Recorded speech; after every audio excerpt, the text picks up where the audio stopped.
Share માર્કેટમાં રોકાણ કરવાથી સારું એવું વળતર મળશે તેવી લોભામણી વાતો અને લાલચ આપી ફરિયાદીને એક લિંક મોકલી. તેમાં ફરિયાદીને રજિસ્ટ્રેશન કરાવી શેર અને આઈપીઓમાં રોકાણ કરવા માટે અલગ અલગ બેંક એકાઉન્ટમાં કુલ 14.12 લાખ રૂપિયા ટ્રાન્સફર કરાવ્યા. નફો અથવા તો જે રૂપિયા ભરવામાં આવ્યા હતા તે નહીં આપનાર 2 આરોપીની સુરત સાયબર બ્રાન્ચે ધરપકડ કરી છે.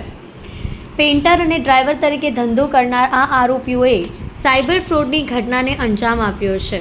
14.12 લાખ રૂપિયાની લોભામણી લાલચ આપી ટ્રાન્ઝેક્શન કરાવ્યા હતા. નફાના માત્ર 100 રૂપિયા જ આપ્યા હતા.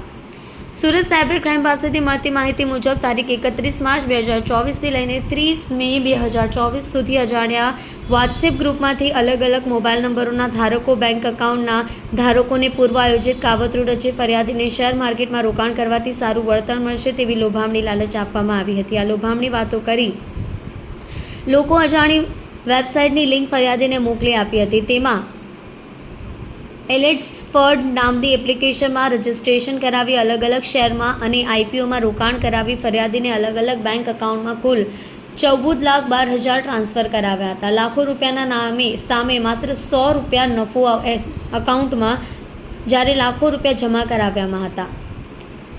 આરોપીઓએ તેમાંથી માત્ર 100 રૂપિયા નફા પેટે બેંક એકાઉન્ટમાં જમા આપી બાકીના નફા પેટેના રૂપિયા કરવા ન દઈ તેમજ ફરિયાદીએ શેર માર્કેટમાં તથા આઈપીઓમાં રોકાણ પેટે ટ્રાન્સફર કરેલા કુલ 14,12,000 પરત ન આપી ફરિયાદી સાથે સાયબર છેતરપિંડી કરી હતી. આ સમગ્ર મામલે સુરત સાયબર ક્રાઇમ બ્રાન્ચ દ્વારા 29 વર્ષીય રાજ ઉર્ફે પિન્ટુ વૈષ્ણવની ધરપકડ કરી છે. તે રાજસ્થાનના મૂળ ચિત્તોડગઢનો રહેવાસી છે અને સુરત શહેરના ઓલિમ્પિયા પિરામિડ ખાતે રહેતો હતો.